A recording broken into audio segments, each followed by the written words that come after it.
Hi everyone, I'm Jamie, and welcome to EPT, English Podcast Topics, the show where we discuss fascinating topics to spark your curiosity, and maybe even learn something new along the way.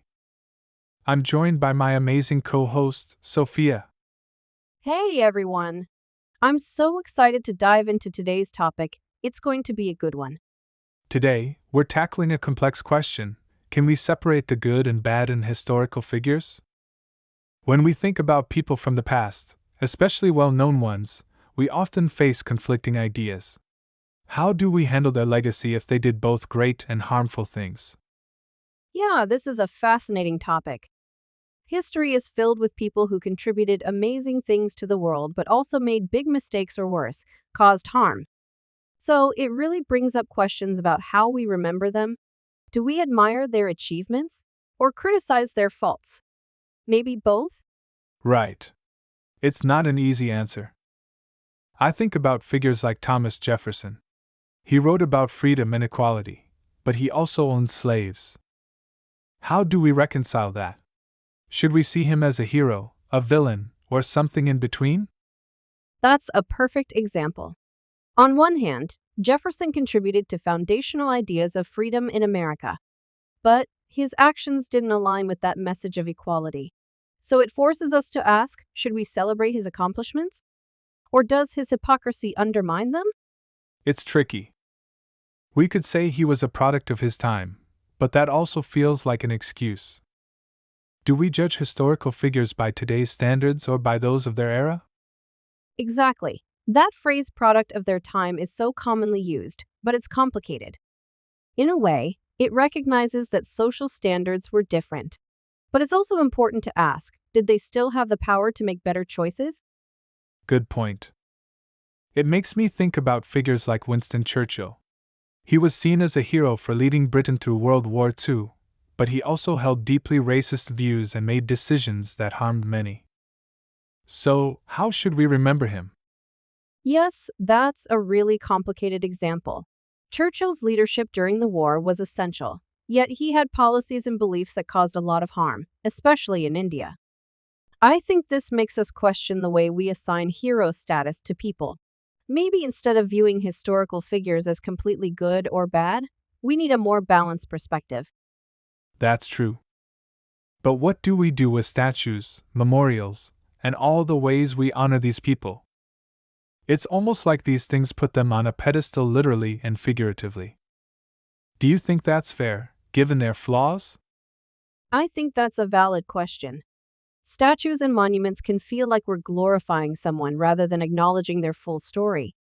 Maybe rather than taking statues down, we could add plaques or exhibits that give context explaining both the good and the bad. I like that idea. It adds nuance and honesty to history. We could also look at what other countries do, like in Germany, where they keep remnants of difficult history to educate people. That way, they can learn from it rather than erase it.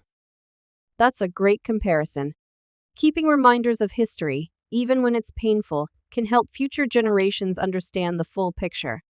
But it does raise the question, how much do we forgive these historical figures? Or do we just strive to understand them? Exactly. Forgiving versus understanding is a key difference. I think we can aim to understand them as complex people, while also holding them accountable for their actions, at least to some degree.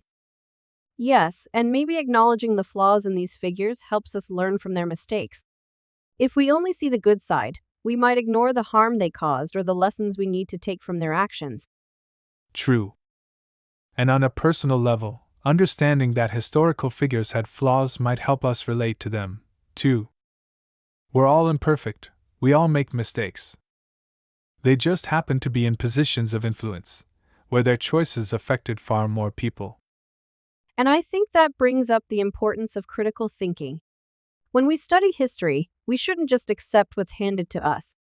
It's valuable to question, to investigate, and to form a balanced view of these figures. That's a great point.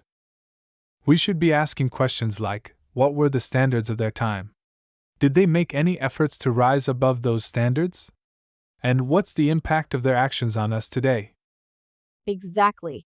And I think it's okay to feel a mix of admiration and criticism. Maybe Jefferson was a visionary in some ways, but he was also limited by his own failings. Perhaps that's what we should take away, a layered understanding rather than a simple good or bad label. Great words. These can really help listeners think about how we approach historical figures in a thoughtful way. So, where do we go from here? Do you think our society is getting better at handling this complexity? I think so. We're starting to have more conversations about historical figures in a balanced way. But it's a process, there's still debate about how we remember them. Agreed.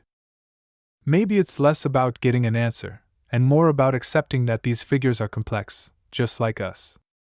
And that's what makes history interesting, isn't it? It's not just facts, it's about understanding people, cultures, and the choices that shaped our world. Well said, Sophia. Thanks for joining me in this discussion, and thank you all for listening. Now let's take a small break to learn some words related to this topic. Legacy, meaning something handed down or remembered from the past. Example, Thomas Jefferson's legacy includes both his writings on freedom and his role in perpetuating slavery. Nuance, meaning subtle differences or complexities in meaning or expression. Example, we need to view historical figures with nuance, understanding both their achievements and their mistakes. Hypocrisy, meaning the practice of claiming to have beliefs or virtues that one doesn't consistently live by. Example, there's a certain hypocrisy in Jefferson's words on freedom, given his ownership of slaves. Context, meaning the circumstances or background that help explain something. Example, understanding the context of Churchill's time can help us understand why his views were accepted then.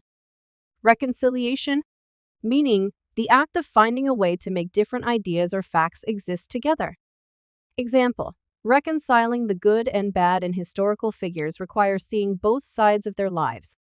Let's keep learning from the past in all its complexity. Thanks, Jamie. And thanks to our listeners. Let us know in the comments below, and feel free to suggest any topics you'd like us to explore next. We're always looking for fresh ideas and love hearing what you're interested in. Thanks so much for tuning in. Don't forget to like, subscribe, and share with anyone who might enjoy the conversation. We'll see you next time with more exciting discussions. Take care, and remember your story matters.